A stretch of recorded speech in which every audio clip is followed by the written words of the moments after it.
வீதிகள் தோறும் முழங்கிக் கொண்டிருக்கக்கூடிய வஞ்சிக்கப்பட்ட தமிழர்களின் வரமாய் வந்தவன், தமிழர்களின் ஒற்ற நம்பிக்கை அண்ணன் சீமான் இப்பொழுது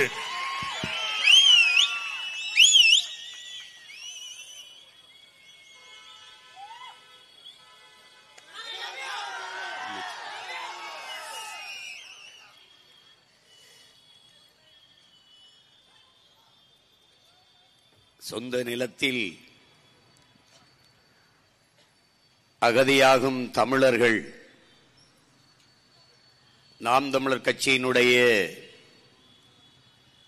சுற்றுச்சூழல் பாசறை நடத்துகிற உணர்வு எழுச்சி மிக்க இந்த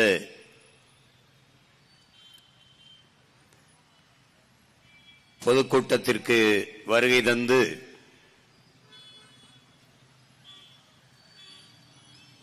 அமர்ந்திருக்கிற எங்களின் உயிரோடும் உணர்வோடும் கலந்து வாழ்கிற என் உயிர் சொந்தங்கள் அனைவருக்கும் என்னுடைய அன்பும் வணக்கமும்.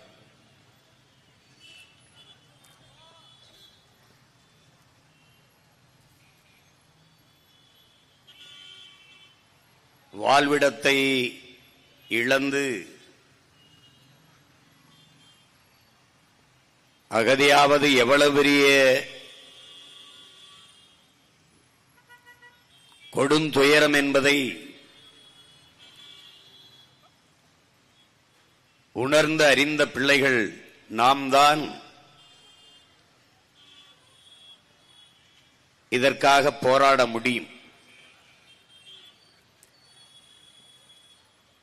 இங்கே கூடியிருக்கிற நாம் யார்? வெள்ளையர்கள் நம்மை அடிமைப்படுத்தி ஆளத் துடித்த போது என் தாய் மண்ணில் ஒரு பிடி மண்ணை கூட உன்னை தொடவிட மாட்டேன் என்று போராடி உயிர் நீத்த மான மறவர்களின் மக்கள் நாம்.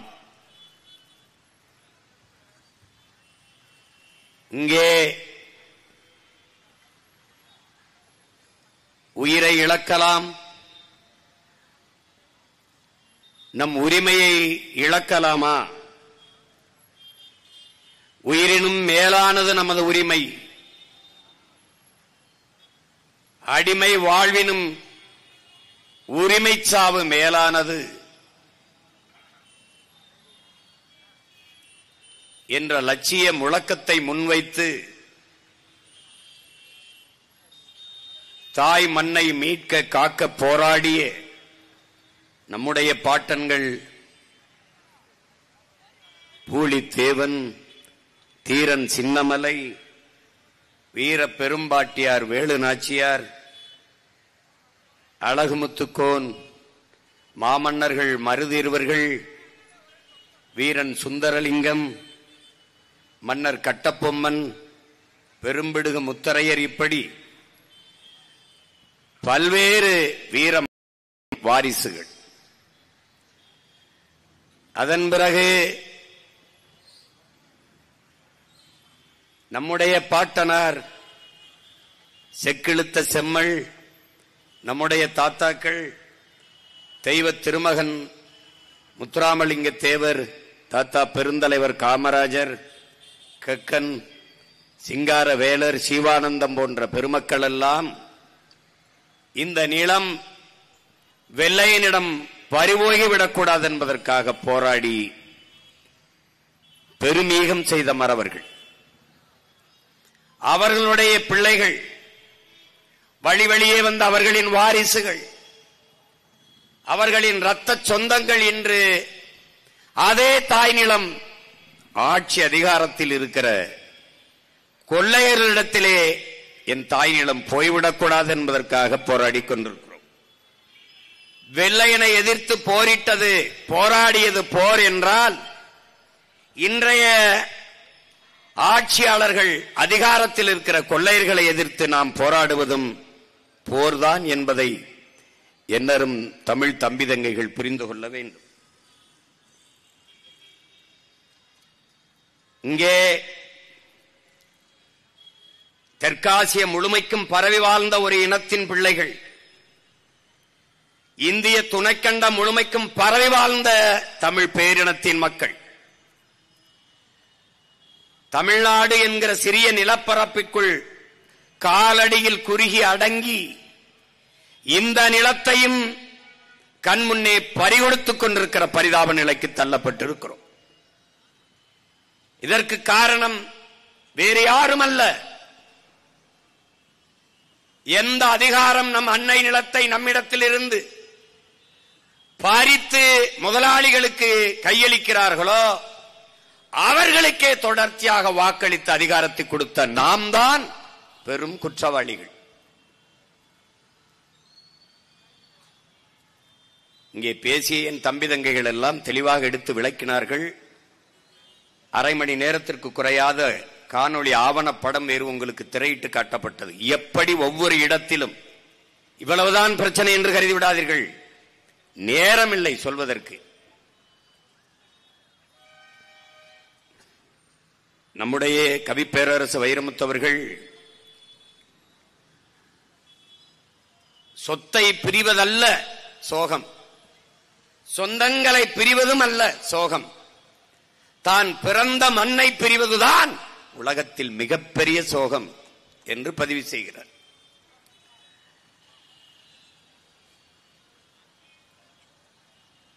நம்முடைய ஈழத்து பாவேந்தன் அண்ணன் ரத்தினதுரை அவர்கள், புதுவை ரத்தினதுரை அவர்கள், என் அன்பான மக்களே, உங்கள் தாய் நிலத்தை நீங்கள் பேரன்பு கொண்டு காதலியுங்கள். உங்களை பெற்ற தாயோ உங்களை 10 மாதம்தான் சுமக்கிறாள்.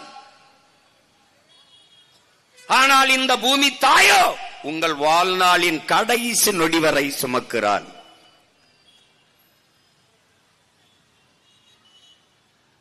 அன்னையின் மடியிலிருந்து நீங்கள் இறங்கி முதலடி வைத்தது அவள் மடியில் தானே.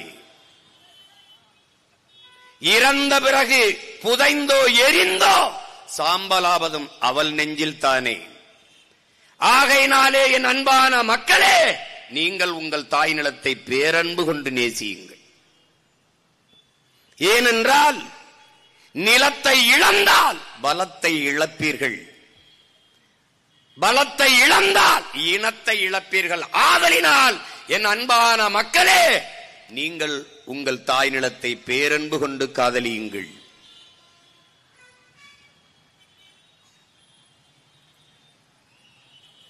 உன் இடத்தினை உறுதி செய். இது என் இடம், இது என் நிலம் என்பதை உறுதி செய். உன் இனத்தை முன்னிறுத்து. இருக்க இடமற்றவன் அனைத்துலகம் பேச அருகதையற்றவன். நீ நிற்கவே இடமில்லை, நீ நிற்பதே உன் இடமில்லை என்றால் நீ அகதி, நீ நாடோடி.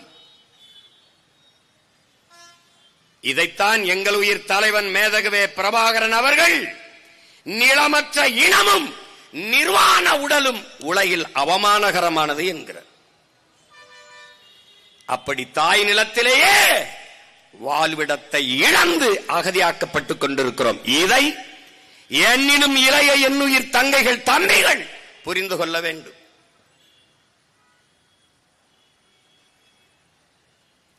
ஓட்டை குறிவைப்பவன் நாட்டை பற்றி கவலைப்பட மாட்டான். மக்களின் வாக்கை குறிவைப்பவன் அவர்களின் வாழ்க்கையை பற்றி கவலைப்பட மாட்டான். திரும்ப திரும்ப உங்கள் பிள்ளைகள் பதிவு செய்கிறோம், நாங்கள் உங்களின் ஓட்டுக்கானவர்கள் அல்ல, இந்த நாட்டுக்கானவர்கள் என்பதை அறிவார்ந்த தமிழ் சமூக மக்கள் புரிந்து கொள்ள வேண்டும். நாங்கள் உங்களின் வாக்குக்கானவர்கள் அல்ல, வருங்கால தலைமுறை பிள்ளைகளின் வாழ்க்கைக்கானவர்கள் என்பதை என்னரும் தமிழ் சொந்தங்கள் புரிந்து கொள்ள வேண்டும். இங்கே வளர்ச்சி என்ற சொல், வேலை வாய்ப்பு என்ற சொல் திரும்ப திரும்ப உங்கள் காதுகளிலே கேட்டுக்கொண்டே இருக்கும். டெவலப், எம்ப்ளாய்மெண்ட், இது போன்ற வார்த்தைகள் திரும்ப திரும்ப உங்கள் காதுகளில் விழும். ஆனால் எது வளர்ச்சி என்று கேட்டால் எவரிடத்திலும் இருந்து பதில் வர. என்னரும் தமிழ் சொந்தங்களே, என்னிலும் இளைய என்னுயிர் தம்பி தங்கைகளே, இந்த நாடு தனிப்பெரும் முதலாளிகளின் வளர்ச்சியை ஒட்டுமொத்த தேசத்தின் வளர்ச்சி என்று கட்டமைக்கிறது. வெறும் அற்ப ஒரு 500,000 முதலாளிகள் வாழ்வதற்கு மொத்த நாட்டு குடிகளையும் நாசம் செய்கிறது.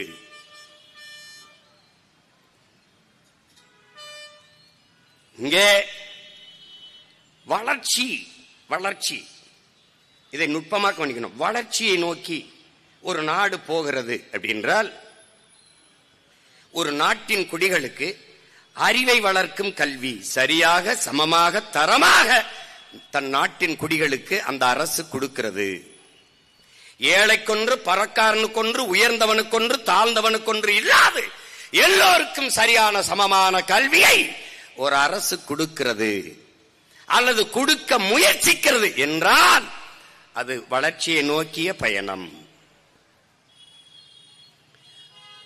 உயிர்காக்கும் மருத்துவம் அது மகத்தான சேவை, என் மக்களுக்கு தேவை என்ற நோக்கிலே ஏழைக்கொன்று பணக்காரனுக்கொன்று என்று இல்லாது இந்த நாட்டின் முதல் குடிமகன், இந்த நாட்டின் பிரதம அமைச்சருக்கு என்ன மருத்துவமோ அது கடைகோடி மனிதனுக்கும் கிடைக்கும் என்ற நிலையை உருவாக்குவது அது வளர்ச்சி.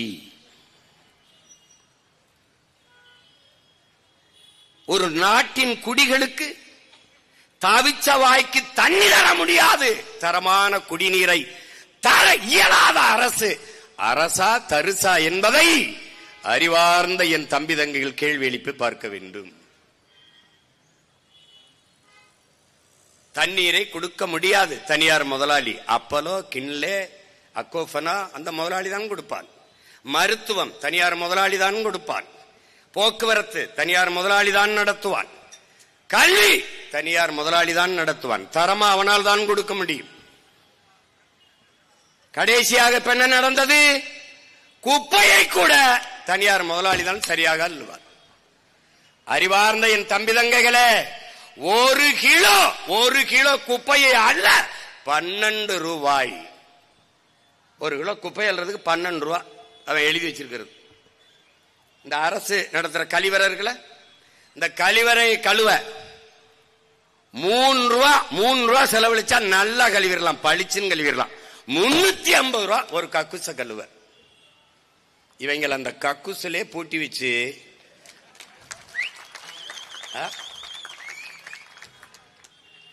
கக்குசு கழுவுறதுல களவாங்கிற பயில்கிட்ட போய் நீ ஓட்ட போட்டு நாட்டை கொடுத்தீங்கன்னா நாடு கக்குசா தானடா நாரும். குப்பையை கூட ஒழுங்கா அள்ள தெரியாதவன்ட்ட நாட்டை கொடுத்தா நாடு குப்பை மேடா தானடா மாறும். எது வளர்ச்சி? எது வளர்ச்சி? கொரோனா நேரத்திலே நாட்டின் நிதியமைச்சர் அம்மையார் நிர்மலா சீதாராமன் 80 கோடி ஏழைகளுக்கு 5 கிலோ அரிசி 2 கிலோ பருப்பு கொடுத்தோங்கிறாங்க. 80 கோடி ஏழைகள். வளர்ச்சி. தொலைக்காட்சியை நீ திருப்ப முடியாது. தொண்டு நிறுவனங்கள், இந்த குழந்தை பேர் குஷி, இவள் பூஞ்ச நோய்பட்டு கிடக்கிறாள், ஒட்டிய வயிறும் பஞ்சடைஞ்ச கண்ணும் வாடிய முகமுமாக குழந்தைகள் சவண்டு துவண்டு விழுவார்கள். ஏன்? உணவில்லை. சில்ட்ரன்ஸ் வெல்ஃபேர் ஃபண்ட் என்று, குழந்தைகள் நல நிதி என்று பல ஆயிரம் கோடியை இந்த நாடு ஒதுக்குகிறது. ஏன் அந்த குழந்தைகளுக்கு உணவில்லை? அப்போ ஏன்? உங்கள் குழந்தைகளைப் போல ஊட்டமாக உணவு சாப்பிட உங்கள் வருமானத்தில் இருந்து ஒரு 500 ரூபாயை கொடுத்து உதவுங்கள் என்று தனியார் தொண்டு நிறுவனங்கள் கையேந்துறது என்றால் அரசு என்ன செய்து கொண்டிருக்கிறது? நாட்டின் எதிர்காலம் என்பது இந்த பிஞ்சுகள் தானே, இந்த இளம் தளிர்கள் தானே. அவர்களுக்கே உணவில்லை என்றால் எது வளர்ச்சி? எது வளர்ச்சி? வளர்ச்சி என்றால் எது? எதை நோக்கிய வளர்ச்சி? யாருக்கான வளர்ச்சி? யாருக்கான வளர்ச்சி? உலகத்திலே மிகப்பெரிய பணக்காரர் அதானி இருக்கிற நாட்டில்தான் 28 விழுக்காட்டு மக்கள் இரவு உணவில்லாமல் தூங்கச் செல்கிறார்கள். உடன் பிறந்தானே, இது வளர்ச்சி. பசியோடு என் நாட்டு குடிகள் படுக்க செல்ல மாட்டார்கள். பசியோடு என் தேசத்தின் பிள்ளைகள், பச்சிளம் குழந்தைகள் படுக்க செல்ல மாட்டார்கள் என்ற உறுதியை இந்த ஆட்சியாளர்கள் தர முடியுமா? தந்து இருக்கார்களா? பிறகு எது வளர்ச்சி? எது வளர்ச்சி? விரைந்து செல்ல சாலை 4 வழி 8 வழி, அதிலே பயணிக்க 1.5 கோடி 2 கோடி 80 லட்சம் 90 லட்சத்திற்கு மகிழ் உந்துகள் கார், மலையை நொறுக்கி மாளிகை, மலையை கற்களாக்கி சாலை ரோடு, விரைந்து செல்ல விரைந்து செல்ல. சாலையிலே போகும்போது பளபளக்கும் கண்ணாடிகளிலே உயர்ந்த மாளிகைகள், அந்த கட்டடத்திற்கு பின்னே போனால் இடிந்த குடிசை, பலாயிரக்கணக்கான பாவப்பட்ட மக்கள் பட்டினியும் பசியுமாக, ஒட்டிய வயிறும் கிழிஞ்ச துணியும் பஞ்சரஞ்ச தலையுமாக பல கோடிக்கணக்கான மக்கள். எது வளர்ச்சி? எது வளர்ச்சி? 8 வழிச்சாலை போடும்போது இவர்கள் சொன்ன காரணம் என்ன? விரைந்து சேலத்திலிருந்து சென்னைக்கு சீக்கிரம் சென்னைக்கு போயிடலாம். சீக்கிரம் சென்னைக்கு போய் சினிமா பாப்பா, சீரியல் பாப்பா, வேற என்ன புடுங்குவ? என்ன புடுங்குவ? சீக்கிரம் சீக்கிரம். எங்கடா போறிய? சீக்கிரம் எங்க போற? பெட்ரோல் செலவு குறையும், சீக்கிரம் போயிடலாம். கார்ல போறவனை பற்றியே கவலைப்படுகிற என் நாடு, கார்ல போறவனுக்கு சோறும் நீரும் கொடுக்கிற உழவர் குடியை பற்றி ஏன் கவலைப்படவில்லை? அதான் கேள்வி. எது வளர்ச்சி? எது வளர்ச்சி? 5000 ஏக்கரிலே 5369 ஏக்கரிலே ஏர்போர்ட் கட்டுவதல்ல வளர்ச்சி, ஏர்பூட்டி உழுவதுதான் வளர்ச்சி. பசி இல்லாத நாடு, அடிமை இந்தியாவிலே இளைய புரட்சியாளன் பகத்சிங் முன்வைத்த முழக்கம், பாலுக்கு அழாத குழந்தை, கல்விக்கு ஏங்காத மாணவன், வேலைக்கு அலையாத இளைஞன், இதுதான் என் கனவு இந்தியா. அடிமை இந்தியாவிலே அவன் முன்வைத்த முழக்கம் இன்று வரை தேவைப்படுகிறது என்றால், விடுதலை பெற்று 79 ஆண்டுகளிலே நடந்தது என்ன? இந்த ஆட்சியாளர்கள் சாதித்தது என்ன? என்ன?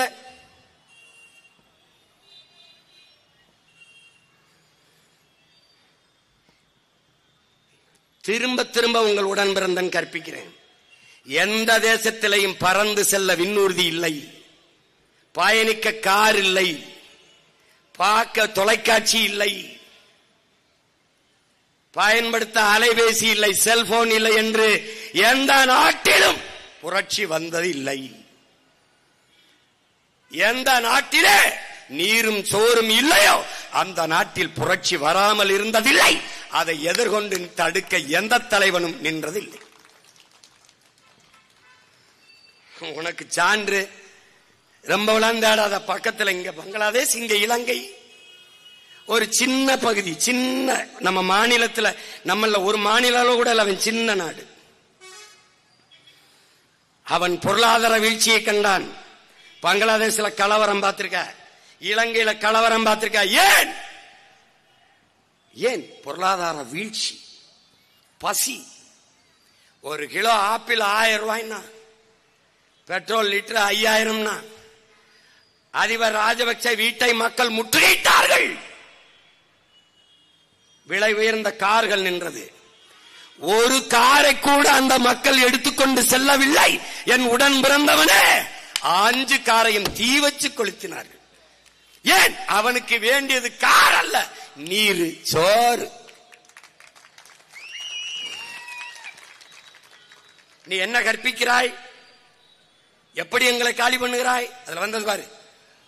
முதல்ல அணுல அங்க இருக்கிறவனை வெளியேற்றுறது, அப்புறம் தஞ்சையில மீத்தேன் ஈத்தேன் அங்க இருக்கிறவனை வெளியேற்றுறது, அப்புறம் பூர்வீக குடிகள் தலைநகரில் வாழ்ந்த ஆதி தமிழ் குடிகள் எங்களை அங்கிருந்து செம்மஞ்சேரி, கண்ணகி நகர், கல்லுக்குட்டை, பெரும்பாக்கத்துக்கு தூக்கி தள்ளிட்டான். திருப்பி ஒவ்வொரு இடத்துல மேல்மாவில சிப்காடு, அங்க அந்தியூர்ல சிப்காடு, பெருந்துறையில சிப்காடு, திண்டுக்கல்ல சிப்காடு, எல்லாம் சிப்காடு. சிப்காடு எங்க கையில திருவோடு, எல்லாம் சிப்காடு. யாரு இந்த சிப்காட்டு முதலாளி? எந்த ஒரு புடுங்கி முதலாளி யாருக்கு தெரியும்? தெரியாது. யாருக்கு தெரியும் சொல்லு? உன் ஊபர் ஓலா முதலாளி அவன் தெரியாது, உன்னுடைய சுயி சுமோட்டோ முதலாளி அவன் தெரியாது. காத்த வியாபாரம் பண்ணிக்கிட்டு இருக்காண்டா அந்த முதலாளி உன் கண்ணுக்கு தெரிய மாட்டான். எங்க இருக்கான்னு தெரியல. உன்னுடைய உழைப்பை, உன்னுடைய நிலத்தின் வளத்தை எல்லாத்தையும் சுரண்டி கொண்டு போயிட்டு இருக்கான். 2000 ஏக்கர் 3000 ஏக்கர் 4000 ஏக்கர் என்று விளைநிலங்களை பறித்துக் கொண்டு வாழ்விடத்தில் இருந்து வெளியேற்றி பாரு. நெய்வேலி பழுப்பு நிலக்கரி பல ஆயிரக்கணக்கான ஏக்கர் விளைநிலத்தை பறிச்சுட்டு வாழ்விடத்திலிருந்து நம்ம மக்களை வெளியேற்றிட்டான். வீட்டுக்கு ஒருத்தனுக்கு வேலை தரோம்னா ஒருத்தனுக்கு வேலை கொடுக்கல, அங்கேயும் போய் நாங்க தான் போறோம். 299 பேரை வேலைக்கு எடுத்தது நெய்வேலி பழுப்பு நிலக்கரி மின்சார நிறுவனம். ஒருத்தன் கூட அதுல தமிழன் இல்ல. உன்னால நம்ப முடியாத நிலம் என்னது, வளம் என்னது, வேலை அவனுக்கு எப்படி கேட்க நாதி இல்லை. ஏன்? இந்தியன் திராவிடன் அதிகாரம் தமிழனுக்கு எதிரானது.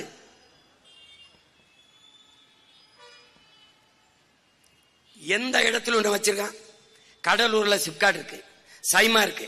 அந்த தொழிற்சாலையில வளர்ந்தது என்ன சொல்லு? அங்க என்ன செஞ்சிருக்கணும்? 16 கிலோமீட்டர்ல நம்முடைய பாட்டன் அரசேந்திர சோழன் கட்டிய வீரநாராயண ஏரி இருக்கு.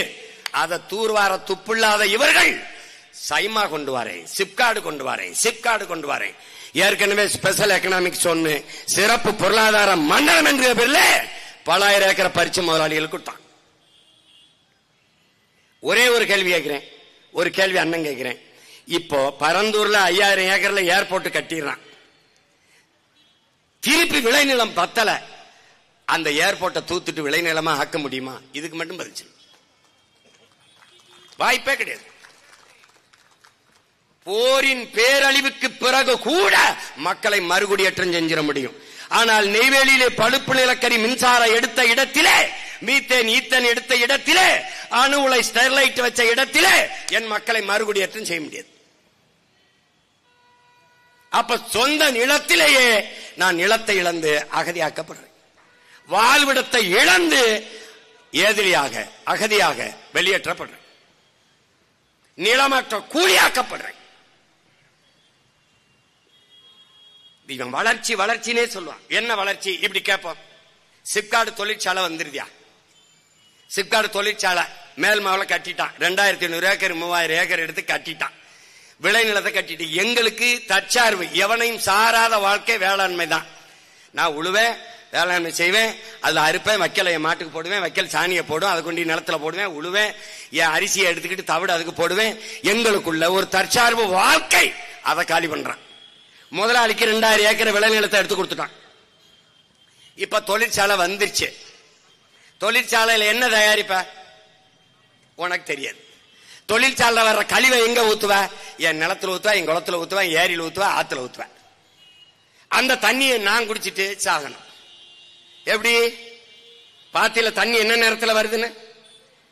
இதே நெடுவாசல் கதிராமங்கலம், இதே தூத்துக்குடியில ஸ்டெர்லைட் இருந்த இடத்துல தண்ணி மஞ்சள் நிறத்துல வந்தது. மண்ணெண்ண மஞ்சள் நிறத்துல சோறை ஆக்கினால் எலுமிச்சஞ்சோறு மாதிரி வரும். நீ வா எண்ணூர் அனல் மின் நிலையத்துக்கு வா, அங்க இருக்கிற உலர் சாம்பல் பாரு. அங்க வாழுகிற மக்கள் காற்றை சுவாசிக்க முடியாது, சாம்பலைத்தான். ஏற்கனவே நீ சுவாசிக்கிறது காற்று இல்லை, கந்தக தூசி. கார் வெளியிடுகிற நச்ச ஆலைகள் வெளியிடுகிற புகையை சுவாசித்துக் கொண்டிருக்கிறார். பிறக்கும் போது குழந்தை புற்றுநோயோட பிறக்கிறது என்றால் தாயின் வயிற்றில் இருந்து வரும்போதே நோயோட வருகிறது. இதுல சிப்காட்ல என்னடா தயாரிப்பான்? Polythene, plastic. பிறந்த குழந்தையின் தொப்புள் கொடியிலே பிளாஸ்டிக் துகள்கள். வேணா இருக்கு வலைவெளியில போட்டு காட்டல, அடுத்த தடவை போட்டு காட்டுறேன். விந்த அணுக்களுக்குள்ளே பிளாஸ்டிக் துகள்கள். நான் சொன்னா பொய் சொல்றேன், அந்த பைத்தியக்கார பைய.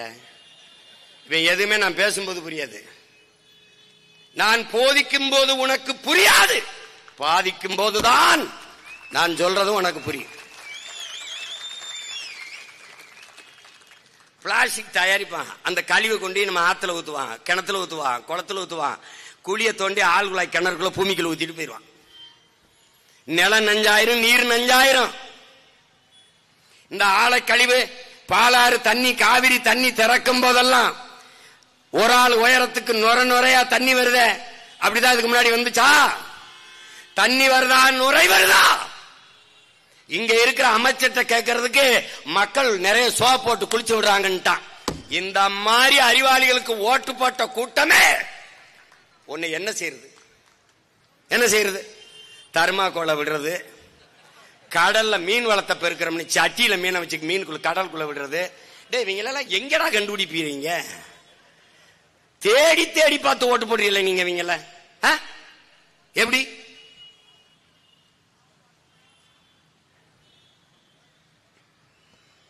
இந்த சிப்காட் தொழிற்சாலைகள்ல வர்ற கழிவை இப்ப கர்நாடகால இருந்து ஆந்திரால இருந்து இந்த பாலாற்று தண்ணியை திறக்கும் போது என்ன பண்றான்னா, அந்த ஆலைகள் இருக்கிற கழிவை தேக்கி வச்சுக்கிறான். நமக்கு தண்ணியை திறக்கும் போது அதோட சேர்ந்து திறக்கிறான். அது வரும்போது அப்படியே நுரையா வருது. அப்ப அந்த நுரை என்ன பண்ணுது? அப்படியே போய் எங்க போனாலும் நிலத்தடி நீர்ல அந்த ஆலை கழிவு நஞ்சு போய் படியுது. அதுல விளையிறது நஞ்சா விளையும். அதை சாப்பிட்டா நீ விஷத்தை சாப்பிடுறியா உணவை சாப்பிடுறியா யோசிச்சுக்க. இந்த கரையில ஓடுற நதியில இரு கரையிலையும் மானு, மயில், கொக்கு, குருவி, யானை, காட்டெருமை, சிங்கம், புலி, கரடி, காக்க, கொக்கு எல்லாம் அந்த நீரை தான் குடிக்குது. அப்புறம் அந்த நீர் பூமிக்குள்ள போகுது. அததான் நீ ஆழ்குழாய் கிணறு போட்டு அல்லது கிணறு வெட்டி குடிக்கிற. இப்ப தண்ணி குடிக்கிறியா விஷத்தை குடிக்கிறியா? இப்ப இந்த ஆலை தண்ணி எங்க ஊத்துவான்? அங்கதான் ஊத்துவான். போய் பாரா நொய்யலார என்ன பாடுபடுத்தி வச்சிருக்கான்னு போறா. போய் பாரா, வைகையை போய் பாரா. வாடா என் ஊருக்கு வைகைக்கு வாடா, என்னோட வந்து பாரா. ஒண்ணும் கிடையாது, உனக்கு ஒண்ணுமே கிடையாது.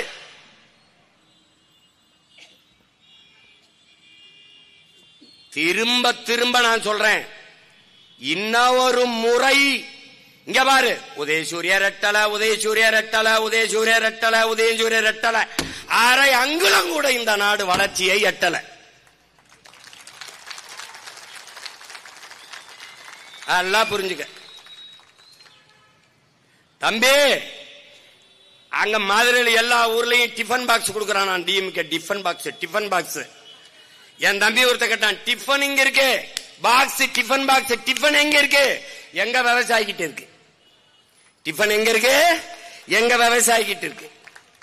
தம்பி, நீ ஏர்போர்ட் கட்டி பறப்பா தம்பி, கொஞ்சம் போவா தம்பி. அந்த பறக்கும் போது பறந்து போகும்போது வயிற்றுல பசிக்கும் தம்பி. தம்பி, அதுக்கு சோறு பூமியில இருந்தா போகணும் தம்பி. எப்படி தம்பி? புரிஞ்சுக்கிருச்சா? நான் சொல்றது உனக்கு வேடிக்கையா இருக்கட்டே. சந்திர மண்டலத்துக்கு சந்திராயனை அனுப்புகிறோம். சந்திர மண்டலத்துக்கு சந்திராயனை அனுப்புங்க ஐயா. சயின்டிஸ்ட் ஐயா, உங்களுக்கு சாப்பாடு எங்க சம்சாரிதான் ஐயா அனுப்பணும்யா. விண்வெளிக்கு விண்கலத்தை ஏவினார்கள். ஸ்ரீஹரி கோட்டாவில இருந்து விண்ணை நோக்கி விரைந்து பாய்ந்தது விண்கலம். விஞ்ஞானிக்கு சோறு எங்க அப்பா விவசாயி தான் ஊத்தணும் ராஜா. சாப்ட்வேர் இண்டஸ்ட்ரியில நம்பினவெல்லாம், மறுபடியும் சொல்றேன், சாப்ட்வேர் இண்டஸ்ட்ரியில வேலைனாலும் சாப்பிட்டு போய் தான் வேலை செய்யணும். இப்ப என் தம்பி அருள் சொல்றான்ல, ஏஐ வந்துருச்சு, நீ அதுவும் போயிடும். வேலைக்கு என்ன பண்ணுவ? இந்த வர்றா, இந்த மகன்கிட்ட தான் வரணும் வேலைக்கு, வழியே கிடையாது நீ. அப்ப இந்த தொழிற்சாலையை வச்சு என்ன பண்ணுவ? இந்த தொழிற்சாலை கட்டளைனா வளர்ச்சிக்கு என்ன பண்ணுவ? வேலை வாய்ப்புக்கு என்ன பண்ணுவ? என்கிட்ட அப்படி கேளு. இந்த பார், இப்போ சிப்காட் தொழிற்சாலை, சாம்சங் தொழிற்சாலை, ஹொண்டாய் தொழிற்சாலை, நோக்கியா தொழிற்சாலை, என்ன கிடைக்குது? வேலை. வேலைக்கு என்ன கிடைக்குது? சம்பளம். சம்பளத்தை வச்சு என்ன செய்வ? நல்லா 3 வேலை நல்லா சாப்பிடுவேன். சாப்பாடு எங்க இருந்து வரும்? இந்த கேள்விக்கு யார்கிட்ட பதில் இருக்கு? தம்பி, பணத்தை சேமிப்ப, லட்சமா கோடி கோடியா சேமிப்ப, வங்கியில போட்டு வைப்ப, வங்கி வட்டி தரும், சாப்பிட ரொட்டி தராது. விளங்கிருச்சா? அப்ப என்ன நீ புரிஞ்சுக்கணும், எந்த தொழிற்சாலையும் அரிசி பருப்பை உற்பத்தி செய்யாது, வெள்ளைப்பூண்டு வெங்காயத்தை விளைய வைக்காது, அதை நிலத்தில் இருந்துதான் விளைய வைக்கணும். இந்த அடிப்படை ஆய்வு உனக்கு இருக்கணும். இப்ப இந்த முதலாளி எல்லாம் இங்க எதுக்கு வந்து தொழிற்சாலை தொடங்கணும்? தமிழ்நாட்டு இளைஞர்கள் பாவம், தமிழ்நாட்டை வளர்த்து எடுக்கணும். படிச்சுட்டு நிறைய பல்லாயிரக்கணக்கில் வேலை வெட்டி இல்லாம இளைஞர்கள் இருக்காங்க. அவங்களுக்கு வேலை வாய்ப்பை கொடுத்து அவர்கள் வாழ்க்கை தரத்தை உயர்த்தும்னு வேளாங்கண்ணி மாதாண்ட வேண்டிக்கிட்டானா, இல்ல மாரியாத்தாட்ட வேண்டிக்கிட்டானா, இல்ல யாருக்கிட்ட? முதலாளி முதலீடு செய்வது லாப தேவைக்குத்தான், மக்கள் சேவைக்கு இல்லை என்பதை அறிவார்ந்த என் தம்பிதங்கள் புரிஞ்சுக்கணும். இப்ப இந்த அதிகாரம் யாருது? ஐயா எடப்பாடி, இது ஐயா ஸ்டாலின், இது ஐயா மோடி, இது ஐயா மன்மோகன் சிங், இது யாருது? முதலாளிகளின் அதிகாரம் ஆபத்தானது. அதிலும் அந்த முதலாளிகளுக்கான தரகர்களின் அதிகாரம் மிக ஆபத்தானது. இப்ப நம்ம ஆளுக அவனே முதலாளியாவும் இருக்கான், தரகராவும் இருக்கான். இந்த 2 பேர்கிட்ட இந்த அதிகாரம் இருக்கு பாரு, பேராபத்தானது.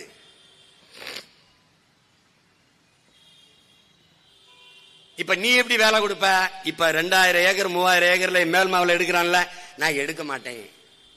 என்ன பண்ணுவேன்? அருள் நம்ம ஆளுகளை நான் கூப்பிடு, இங்க என்ன வரும் 2000 ஏக்கர்ல? அண்ணே அருமையா கரும்பு வரும்னே, கரும்பு போடா. 2000 ஏக்கர்ல கரும்பு எல்லாரும் விளைய வைப்போம்.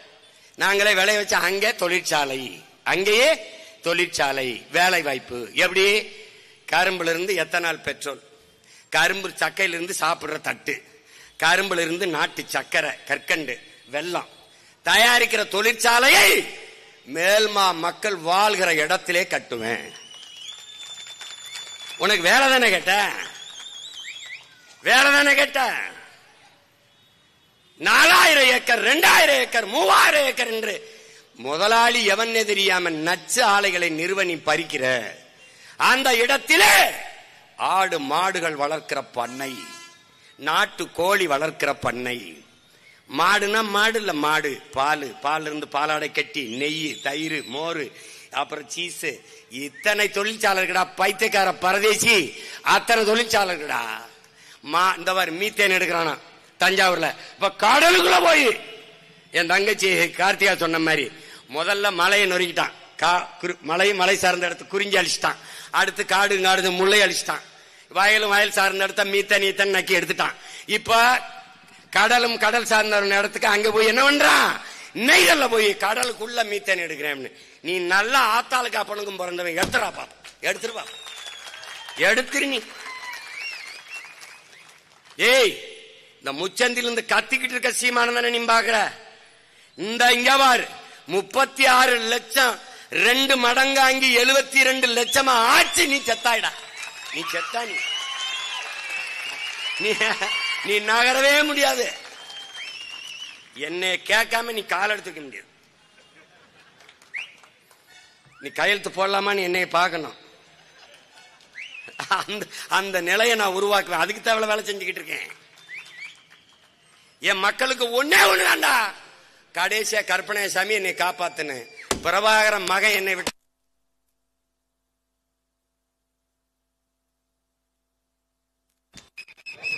இவனுக்கு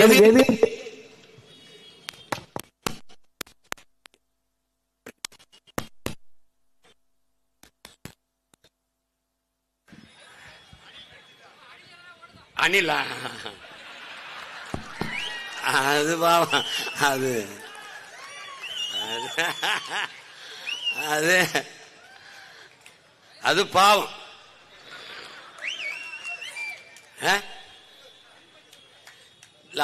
அவங்களுக்கும் சேர்த்து அண்ணன் கத்திக்கிட்டு இருக்கு. அவங்க ஓடணும்னாலும் காடு வேணும், மலை வேணும்ல. இப்ப என்னன்னா, இப்ப மீத்தேன் என்ன செய்யறது சீமான்? மக்கிய இலைதலை கழிவு, ஆடு மாட்டு கழிவு, கோழி கழிவு, மனித கழிவுல இருந்து எவ்வளவு வேணாலும் இந்த பயோகேஸ், இந்த உயிர் வழிங்கிற இந்த மீத்தேன் எடுத்துக்கொள்ள முடியும். அப்ப பூமியை தோண்ட வேண்டியதில்லை, கடலை தோண்ட வேண்டியதில்லை, அவ்வளவுதான். இப்ப என்னோட நெய்வேலி பழுப்பு நிலக்கரிய மூடு, காற்றாலைக்கு வா, சூரிய ஒளிக்கு வா, சூழியலுக்கு எந்த கேடும் இல்ல. அதுக்கு விளைநிலத்தை பறிக்காத, பயன்பாட்டுக்கு இல்லாத விளைச்சலுக்கு பயன்பாடு கரட்டு காடுகளை பயன்படுத்து. இப்ப சாலையில் இருக்கிற இந்த டிவைடர் அதுல பூரா போடு, எங்கெங்க விளக்கு கம்பங்கள் இருக்கோ அதுல பூரா போடு, எங்கெங்க அரசு கட்டடங்கள் இருக்கோ மேற்கூரை பூரா சூரிய ஒளி போடு, கழிவறை மேற்கொண்டு போடு, பேருந்து நிலையமா போடு, எல்லா இடத்திலையும் போடு. எந்த கட்டடம் புதுசா கட்டினாலும் மேலே சூரிய ஒளி தகடை பொறுத்தினால்தான் உரிமம் தருவோம் கூடு. எல்லாம் சரியா சரன்னு போட்டுருவான். உனக்கு என்ன இருக்கணும்? நோக்கம் இருக்கணும்.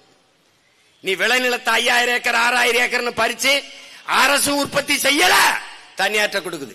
நெய்வேலி பழுப்பு நிலக்கரி ஆபத்தானது அரசு கிட்ட, ஆனா உலை ஆபத்தானது அரசு கிட்ட, ஆனால் மின்சாரம் ஆபத்தானது அரசு வச்சிருக்கு. ஆனால் எந்த பாதிப்பும் இல்லாத சூரிய ஒளி காற்றாலையை தனியார் முதலாளிகளுக்கு தாரைவார்க்கு. அதுக்கான நிலத்தை அரசை ஆக்கிரமித்து எடுத்துக் கொடுக்குது. நிலம் கையகப்படுத்துகிற சட்டம் பேராபத்தானது. தம்பி அருள் சொன்னான் பாரு, நிலத்தை எடுக்கும் போது போராடுற உரிமை உனக்கு உண்டு, அதை கேட்கறதா கேட்க வேணாம்ங்கிற உரிமை அரசுக்கே உண்டு. இது எப்படிப்பட்ட தீர்ப்பு? இந்த மாதிரி எல்லாம் இவங்களால தான் சிந்திக்க முடியும். ஈழத்துல நடந்த போருக்கு விசாரணை ஐநா சொல்லுது, இலங்கை அரசே நடத்தி கொள்ளலாம். எவன் என்ன கொன்னானோ நீயே விசாரிச்சு அதுக்கு தண்டனை கொடுத்துக்கலாம். எப்படி கொலை பண்ண நானு அதை விசாரிச்சு நீதி அப்படி ஒரு கொலையே நடக்கலன்ட்டு போயிருவோம்ல, அது மாதிரிதான் இது. இங்கே நிறுவப்படுகிற அதிகாரங்கள் மக்களுக்கானது இல்லை என்பதை என்னரும் தம்பி தங்கைகள், என் உயிர் சொந்தங்கள் புரிந்து கொள்ளணும். இது முதலாளிகளுக்கான அதிகாரங்கள், அவர்களை பாதுகாக்கக்கூடிய அதிகாரங்கள், அவர்கள் பாதை போட்டு கொடுக்கிற அதிகாரங்கள், அவர்களுக்கு பல்லக்கு தூக்குற அதிகாரங்கள், அவர்களுக்கு பரிவட்டம் கட்டுகிற அதிகாரங்கள், அவர்களுக்கு பணிவிடை செய்கிற அதிகாரங்கள். இந்த அதிகாரங்களை தூக்கி வீசாமல் உழைக்கும் பாட்டாளி வர்க்கத்திற்கான அதிகாரம் வராது. அதை புரிஞ்சுக்கணும். வேலை வாய்ப்பை கொடுக்க தொழிற்சாலை பண்ணி கொண்டு வர முடியாது நினைக்காத, வளர்ச்சியை கொண்டு வர முடியும். என்கிட்ட கூட 5 வருஷத்துல வேலை இல்லைங்கிற சொல்லு இருக்காது, பசிங்கிற சொல்லு இருக்காது, வறுமை ஏழ்மைங்கிற சொல்லு இல்லாமல் ஓடித்து காட்டல எனக்கு. அப்ப என்ன செய்யணும்? எல்லாத்திற்கும் மாற்று இருக்கு. மீத்தேனா மாற்று இருக்கு, மின் உற்பத்தியா மாற்று இருக்கு. அதுக்கு ஏன் கடலுக்குள்ளே கட்டுற? இருக்கிற துறைமுகத்திலே வேலை இல்ல. நம்ம பாட்டனார் வாபுசி பேர்லையும் தாத்தா காமராஜ் பேர்ல இருக்கிற துறைமுகம் இயற்கை துறைமுகம், அதிலே வேலை நடக்கல. 40 விழுக்காடு தான். எங்கேயும் சரக்கு கப்பல் வந்து தேங்கி நிக்கல, எங்கேயும் சரக்கு இறக்கி ஏத்த முடியாம தேங்கி நிக்கல. பிறகு அதுக்கு 6117 ஏக்கர்ல அதானி கட்டுகிறார் காட்டுப்பள்ளியில ஏர்போர்ட் துறைமுகம். எது கட்டுறாரு? இப்ப செயற்கை துறைமுகத்தை கட்டும் போது பல லட்சக்கணக்கான டன் கற்களை கொண்டு அந்த கடலுக்குள்ள கொட்டணும். கட்டும்போது கடலின் நீர்மட்டம் உயரும்.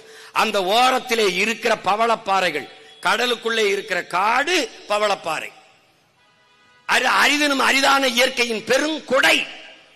அதிலே தான் இறால், பெரிய பெரிய மீன்கள், அது இதெல்லாம் வந்து நண்டு எல்லாம் தங்கி முட்டையிட்டு குஞ்சு பிரிச்சு இனப்பெருக்கத்தை செஞ்சு போகும்.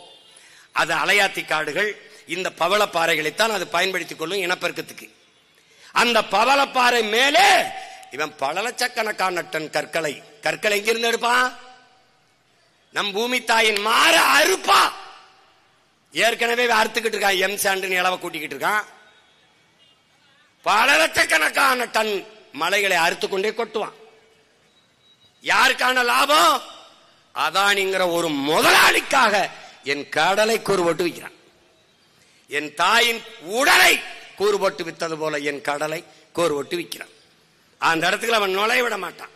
தனியார் முதலாளிக்கு கப்பல் துறைமுகத்தை கொடுத்து விட்டால் அரசு பேர்ல, அரசு இயக்கி கொண்டிருக்கிற தாத்தா வாவு காமராஜ் பேர்லையும் நம் பாட்டன் வாபுசி பேர்லையும் இருக்கிற அரசு துறைமுகங்கள் செயல் இழக்கணும். அங்கே இழப்பு வரணும், அதானிக்கு லாபம் வரணும் என்றால் இந்த 2 துறைமுகத்தை மூடணும். 6 மாசம் கழிச்சு என்ன பண்ணுவான்? அது சரியா இல்லைன்னு மூடுவான். இப்ப இந்த அரசு போக்குவரத்திற்குள்ள பரிந்துரை எல்லாம் தனியாருக்கு தாரைவா இருக்கிறான், தொடர் வேண்டிய தாரைவா இருக்கிறான், விண்ணூர்திய பூரா தாரை வார்த்து கொடுத்துட்டான். அதை போல நம்முடைய இயற்கை துறைமுகத்தை 2ஐயும் மூடிடுவான். அது தொடர்ச்சியா நீங்க கவனிச்சுக்கிட்டே வா. ஒவ்வொரு இடத்துலயும் நம்ம நுட்பமா வெளியேற்றுவான். ஆனால் என்ன சொல்லுவான்? வேலை வாய்ப்பு, வளர்ச்சி, இளைஞர்களுக்கு வேலை வாய்ப்பு, வளர்ச்சி. கிழிச்சா 12,800 பேரு 14,000 பேர் வேலைக்கு ஆசிரியர் தேர்வுக்கு எழுதிட்டு பணி நியமனத்துக்காக காத்திருக்கான். எங்க கொடுத்த? 12,100 பேர் பகுதி நேர ஆசிரியரா வீதியில் நிக்கிறான். எங்க கொடுத்த பலாயிரக்கணக்கில் குப்பை எழுகிற தூய்மை பொறி பணியாளர்கள் வீதியில் நின்று போறாங்க. எங்க கொடுத்த கொரோனா நேரத்தில் உயிரை கூட பொருட்படுத்தாம அந்த செவிலியருக்கு அரசு பணி நிரந்தரம் என்று சொன்ன. எங்க கொடுத்த ஏமாற்று. வேலை வாய்ப்பு யாரு கொடுப்ப? இந்த முதலாளி யாரு? மேல்மாவில சிப்காட் தொழிற்சாலை ஆரம்பிக்க போற முதலாளி யாரு? அந்தியூர்ல பெருந்துறையில் ஆரம்பிக்க போற முதலாளி யாரு? இப்போ சென்னை மீனம்பாக்கம் விண்ணூர்தி நிலையத்தில் இப்ப நம்ம கேட்போம், கோயம்பேடுல ஒரு பேருந்து நிலையம் இருக்குல்ல, இருந்தது. எந்த பேருந்துல வந்த பயணியாவது இங்க நெருக்கடிகள் அதிகம், எங்களுக்கு வசதி இல்லை, இதைவிட பெரிய பேருந்து நிலையம் வேண்டும் என்று எவனாவது ஒருவன் வீதியில் இறங்கி போறானா? இல்லை. பிறகு இதற்கு 410 கோடி செலவழிச்சு அந்த கிளாம்பாக்கத்தில் போய் கட்டினேன். இங்க பாரு, சென்னையில் மதுரையில இருந்து எங்க ஊர்ல இருந்து ராமேஸ்வரம் சிவகங்கை மதுரையில இருந்து சென்னைக்கு வர 1,500 ரூபாய். இந்த கிளாம்பாக்கத்துல இருந்து சென்னைக்குள்ள வர கிளாம்பாக்கத்துக்கு வர 1,500 ரூபாய். இந்த கிளாம்பாக்கத்துல இருந்து சென்னைக்குள்ள போக 1,500 ரூபாய். எப்படிப்பட்ட வளர்ச்சி பாத்தியா? இது யாரு கேட்டது? அந்த கோயம்பேட்டில் இருந்த பேருந்து நிலையமே போதும், அது தேவை. அங்க பேருந்து நிலையம் கட்டினது தேவை. அது இருக்கும் போதே 410 கோடியை செலவழிச்சு அதிமுக தொடங்குச்சு, அடிக்கல் நாட்டுச்சு, ஐயா ஸ்டாலின் கட்டி முடிச்சு, அவங்க அப்பா வேற வச்சு, அது 100ஆண்டு விழா அப்படின்னு வச்சு அவர் சிலையை வச்சு மேல பார்த்தா உதயசூரியன் சின்னத்தை போட்டு, யாரு அவன் பரம்பரை சொத்தை வச்சுட்டு கட்டின பேருந்து நிலையம்ல, அவங்க சின்னத்தை வச்சு மக்கள் காசுல சின்னத்தை போட்டான். நீ என்னத்தை பார்த்த சொல்லு? பொங்கல் வரும்போது ரொம்ப கஷ்டமா இருக்கு, நாங்க இங்க இருந்து ஊருக்கு போக முடியல, ராத்திரி எல்லாம் இருக்கும்னு. தேர்தல் வரும்போது 500 ரூபாய் எங்கிட்டு நீட்டு ஓட்ட இங்கிட்டு போட்டு எங்களை ரோட்ல போட்டு போயிருவேன். எப்படி? யாரு கேட்டதே? கோயம்பேடு பேருந்து நிலையம் தேவை. ஆனால் கிளாம்பாக்கம் பேருந்து நிலையம் பேராசை. மீனம்பாக்கம் விண்ணூர்தி நிலையம் என்பது தேவை, எசென்சியல், தேவை, அவசியம். ஆனால் பரந்தூரிலே 5369 ஏக்கர்ல விண்ணூர்தி நிலையம் என்பது பேராசை. எழுப்புகிற கேள்விக்கு நீ பதில் சொல்லணும். மீனம்பாக்கம் விண்ணூர்தி நிலையத்தில் இந்த நாட்டில் இருக்கிற எந்த தலைவனை விட அதிகமா பறக்கிறது நான் தான். ஏன்? தினங்கூட்டம். மதுரைக்கு போவேன், கோயம்புத்தூருக்கு போவேன், திருச்சிக்கு போவேன், தூத்துக்குடி போவேன், போயிட்டு இருக்கேன். இவங்க எல்லாம் சொந்த விமானம்ல வச்சு போவான். ஆனால் நான் ஒரு தடவை இங்க வசதி பத்தல அப்படின்னு சொல்லலையே. இந்த இந்த விண்ணூர்தி நிலையத்தை பெருசா கட்டு அப்படின்னு நான் சொல்லலையே. ஒரு கேள்வி உங்களுக்கு எழுப்புறேன். கோயம்பேடு பேருந்து நிலையத்துக்கு இடத்த கொடுத்தது யாரு? மக்கள். மீனம்பாக்க விண்ணூர்தி நிலையத்துக்கு 1301 ஏக்கர் நிலத்தை கொடுத்தது யாரு? அடி தாங்கல அவனுக்கு. இந்த மீனம்பாக்க விண்ணூர்தி நிலையத்துக்கு 1301 ஏக்கரை கொடுத்தவன் யாரு? என் மக்கள் தான்.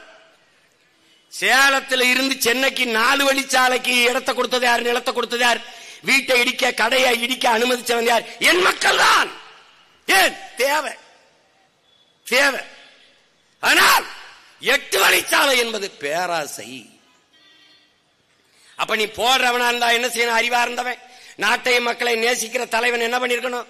பிரேசில் போல, ஜப்பான் போல மலையை வெட்டாம, காடழிக்காம, நிலத்தளிக்காம ஒரே ஒரு தூண் மலைக்கு மேல ஏத்தி அப்படி விரிச்சு 18 வழி கூட போட்டுக்க. மகாராசனா கிடா வெட்டி பொங்க வலிக்கிறான், தேங்காய் உடைக்கிறான். அதை விட்டுட்டு மலையை 2ஆ அறுக்கிறது, காடை பூரா அழிக்கிறது, விளைநிலங்கிற பூரா பறிக்கிறது, ரோட போட்டு என்ன பண்றது? அங்க சண்டை. நான் ஜெயிலுக்கு போனேன், என் தம்பி அருள் வந்தாப்ல, வந்தில என்னை ஜெயில தூக்கி போட்டாப்ல. அங்க நீதிபதி என்னை பார்த்த உடனே சரி போங்க நீங்கன்னு விட்டாப்ல. அதுக்கு கத்துனாங்க பாருங்க, அவரை விட்டுட்டாங்க ஆகும் அப்படின்னு. அன்னைக்கு சொன்னேன், நீ கல்லு தான் உண்டலாம், ஒரு தடவை நீ ரோடு போட முடியாது, ஒரு நாளும் போட முடியாது. அரிட்டாப்பட்டியில டங்ஸ்டன் நான் சொன்னேன், ஒரு கல்ல கூட போடுக்க முடியாது, போடா விட்டான். அதேதான் இப்ப சொல்றேன், நீ எங்க கட்டின்னு பரந்தூர்ல ஏர்போர்ட் கட்டி பறக்க விடு பாப்போம். ஒரு வேலை மயிரும் கிடையாது, தேர்தலாவது கீராது. போடுறா கூட அறத்தடை பாடுறா, பாடுறா இங்கே வருதுக்கடா வாடா.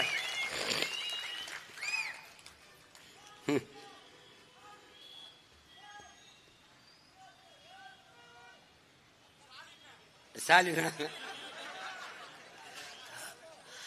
அவர் பாவம்.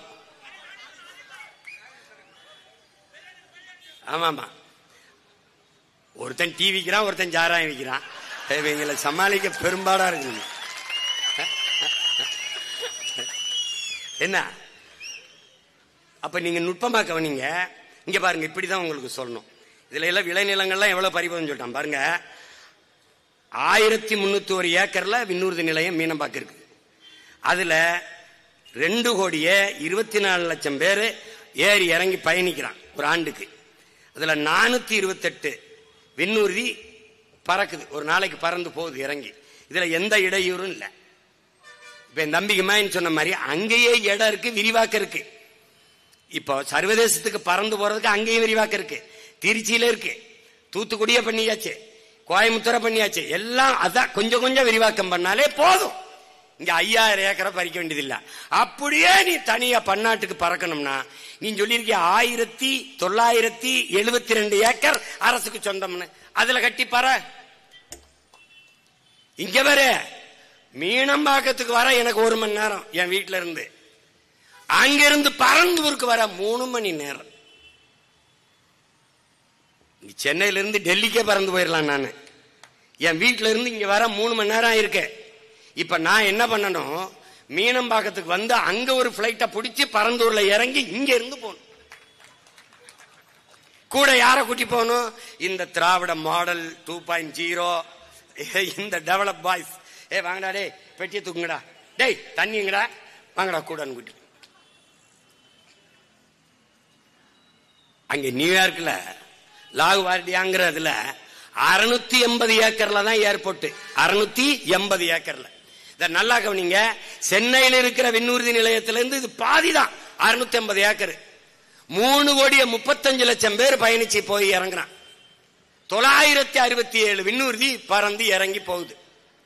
அவன் எந்த நெருக்கடியும் அவன் சொல்லல, ஏன்னா அவனுக்கு நிலத்தின் அருமை தெரியும்.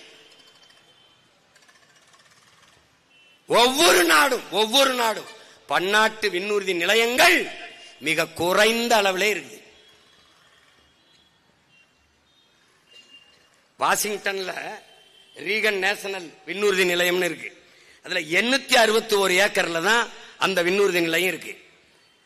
861 ஏக்கர்ல அதுல 2,63,00,000 பேர் ஏறி போய் இறங்குறாங்க.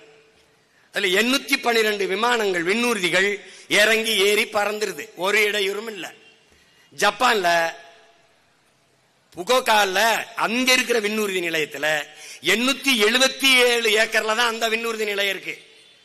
அங்க 2,68,00,000 பேர் பயணிக்கிறான், எந்த இடையூறு இல்ல. 500 விண்ணூர்தி வானூர்தி ஏறி இறங்கி பறந்துருது, ஒரு ஒண்ணும் கிடையாதுங்க. ஆனால் இவன் 1301 ஏக்கர்ல வச்சுக்கிட்டு 428 விண்ணூர்தி ஏறி இறக்குறது. இதுல இப்ப விண்ணூர்தி நிலையம் பரந்தூர்ல கட்டட்டும், 20,000 கோடி முதலீடுங்கிறாங்க. 26ல 26ல முடிப்பா, 26ல தொடங்கி 28ல முடிப்பேன்னு இருக்காங்க. சரி கட்டட்டும். ஆனால் பறக்க போற வானூர்தி யாருது? இப்ப சென்னை மீனம்பாக்கத்துல பறக்கிறது இண்டிகோங்கிற ஒரு தனியார் முதலாளியோட. ஒரு தடவை நான் தூத்துக்குடிக்கோ மதுரைக்கோ கோவைக்கோ பறக்க 24,000 கட்டணம் வசூலிக்கிறார்.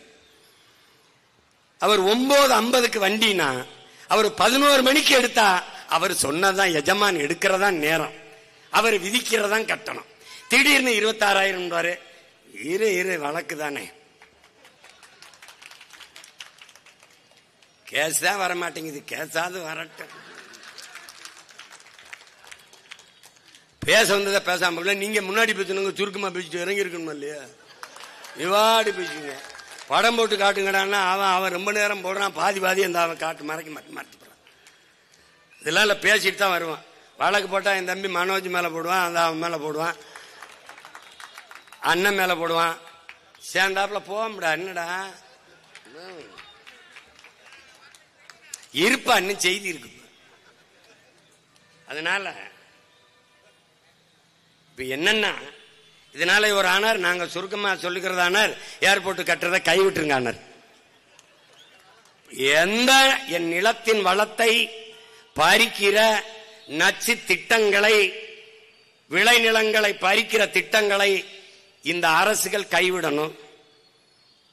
நிலத்தின் அருமை தெரிந்த பிள்ளைகள், தாய் நிலத்தை இழந்து ஏதிலிகளான இனத்தின் மக்கள், சொந்த நிலத்தை இழந்தால் என்ன ஆகும் என்பதை அறிந்த இனத்தின் பிள்ளைகள் ஒருபோதும் இதை அனுமதிக்க மாட்டோம். வளர்ச்சி என்பது எது வளர்ச்சி? ஏற்கனவே இருக்கிற விண்ணூர்தி நிலையத்தில் என்ன பிரச்சனைன்னு சொல்லுங்க. இப்போ அவங்க சொல்றது 100 கோடி, இப்ப 2 கோடிய 24 லட்சம் பேர் பறக்கிறத ஒரு 2050 மாதிரி வர்ற போது 100 கோடி மக்கள் பறந்து போய் வரணும்னா இந்த நாட்டில் இருக்கிற மொத்த பேரையும் வேற எங்கேயோ ஒன்று இறக்கி விட்டலான்னு முடிவு பண்ணிட்டான்னு. இங்க வச்சு எதுவும் வேலை கொடுக்கறதா இல்ல. அதனால நீ என்னைய 26ல ஆரம்பிப்பேன்னு இருக்கான், 26ல என்னை ஜெயிக்க வச்சுட்டீன்னா அது கடை முடிஞ்சிடும். நீ நிம்மதியா படுத்து தூங்கலாம். அதுக்கு நீ என்ன பண்ணணும்னா, ஒரே ஒரு ஓட்டை விவசாயிக்கு போட்டு வீட்டுல போய் நிம்மதியாரு நாட்டை என்று கொடுத்துரு. தம்பி, பரந்தூருக்கு மட்டும் இல்ல தம்பி, எல்லா ஊருக்கும் தான் இது. அண்ணன் விவசாயத்துல பிரச்சனை என்ன, அண்ணன் மீன் பிடிக்க போல என்ன பிரச்சனை என்ன, அண்ணன் வாத்தியாருக்கு வேலை இல்லைன்னா, எதா இருந்தாலும் ஒரே தீர்வு தான். மக்களின் பிரச்சனையை அரசு கையில் எடுக்காத போது அதிகாரத்தை அரசை மக்கள் கையில் எடுப்பதை தவிர வழி இல்லை. அதை புரிஞ்சுக்கிட்டு வேலை செய்யணும். இந்த இப்ப நேரம் இல்லை, இந்த மறுபடியும் மலைகளின் மாநாடு இருக்கு. அப்புறம் 14ஆம் தேதி கோயம்புத்தூர்ல இருக்கு, கோயம்புத்தூர்ல இருக்கு, அங்க கூட்டம் இருக்கு. அப்புறம் கடலம்மா மாநாடு இருக்கு, தண்ணீர் மாநாடு இருக்கு, டிஎன்பிசி மாணவர்கள் எழுதினவனுக்கு போராட்டம் இருக்கு. தின வேலை தான், தின வேலை தான். வண்டியிலே தலையணை எல்லாம் வச்சுக்கிட்டோம், அங்கே அடுப்பு கிடுப்பு வச்சுக்கிட்டோம், அங்கே ரொட்டியை கிட்டியே சுட்டு தின்னுக்கிட்டு போறதுல இங்க என்னப்பா பிரச்சனை, சத்த நிற்பாட்டுப்பா போடுப்பா அப்படின்னு போராடிட்டு இருக்கோம்.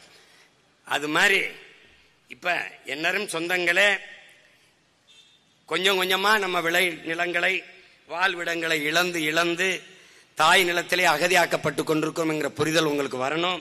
இந்த மண்ணிலே, காஞ்சிபுரத்திலே என்னுடைய 26 சட்டமன்ற தேர்தலிலே என்னுடைய அன்பு தங்கை, பெருமைக்குரிய மகள், நம்முடைய தாத்தா முத்தமிழ் காவலர் கியாபே விஸ்வநாதம் அவர்கள் தமிழுக்கும் தமிழருக்கும் அதன் உரிமைக்கும் இறுதி மூச்சு வரை உழைத்த பேரறிஞர் பெருந்தகை. தமிழ் தேன் சொட்டு மொழியடா, தமிழ் தேன் சொட்டு மொழியடா, படித்தேன், உழைத்தேன், கொடுத்தேன், ரசித்தேன், பார்த்தேன், சிரித்தேன் என்று பேசிக்கொண்டே இருக்கிறார். அப்படி தேன் தேன் தேன் தேன் என்று தேன் சொட்டும் மொழியடா என் தமிழ் என்று மொழிந்த நம்முடைய முதுபெரும் அறிஞன் முத்தமிழ் காவலர் தாத்தா கியாபே விஸ்வநாதன் அவருடைய அன்பு பேத்தி என் தங்கை வெற்றி செல்வி அவர்களை இந்த களத்தில், இந்த நிலத்தில் வேட்பாளராக உங்கள் மகன் நிறுத்துகிறேன். என் அன்பு சொந்தங்களே, என் தங்கை வெற்றி செல்வியை வெற்றி செல்வியாக ஆக்கி சட்டசபைக்குள் நுழைய வையுங்கள். உங்கள் பிரச்சனையை உங்கள் மகன் பேச வேண்டியதில்லை, உங்கள் மகள் என் தங்கை பேசுவாள். அவளுடைய வெற்றி என்பது தமிழ் பேரினத்தின் வெற்றி. நம் தாத்தா கியாபே விஸ்வநாதருக்கு தமிழ் தன்மானமிக்க தமிழ் மக்கள் செலுத்துகிற வெற்றி, அவர்களுக்கு காணிக்கையாக்குற வெற்றி என்பதை கவனத்தில் வையுங்கள். நாம் நிலத்தை இழந்தால் பலத்தை இழப்போம் என்பதை கவனத்தில் வைத்துக் கொண்டு, இது ஒரு சின்ன ஒரு தொடக்கம்தான். தேர்தல் களம் இருக்கிறது, தினம் பல்வேறு மேடைகள் இருக்கிறது. ஒவ்வொரு நாளும் இந்த கருத்தை எடுத்து எடுத்து வைத்து நாம் இதை வலிமை மிக்க ஒரு சிக்கலாக, பெரிய பிரச்சனையாக கொண்டு போய் அதிகாரத்தின் கவனத்துக்கு கொண்டு செல்வோம். அப்படி இல்லை என்றால் டங்ஸ்டன் தொழிற்சாலையை கைவிட்டது போல பரந்தூர் நிலையத்தை கைவிடும் வரை உங்கள் மகன் களத்திலே நிற்பேன் என்கிற உறுதியை தருகிறேன். நம் இலக்கு ஒன்றுதான், இனத்தின் விடுதலை. இனம் ஒன்றாவோம், இலக்கை வென்றாவோம். தமிழ்தாய் வாழ்க, தலைவர் பிரபாகரன் வாழ்க. உங்களுடைய 26 சட்டமன்ற தேர்தலின் வேட்பாளர் வெற்றி வேட்பாளர் என் அன்பு தங்கை வெற்றி செல்வி. நம்முடைய சின்னம் விவசாயி. நன்றி, வணக்கம். நாம் தமிழர்.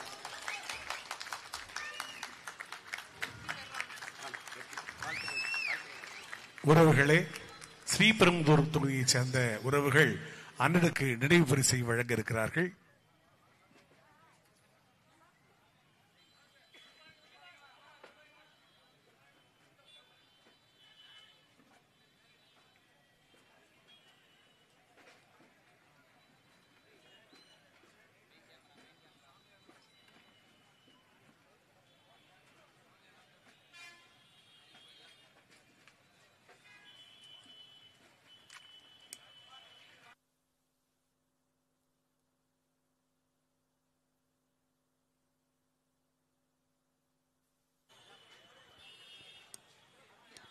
திருப்பெரும்புதூர் தொகுதி உறவுகள் அண்ணனுக்கு ஏற்கலப்பையை பரிசாக வழங்குகிறார்கள்.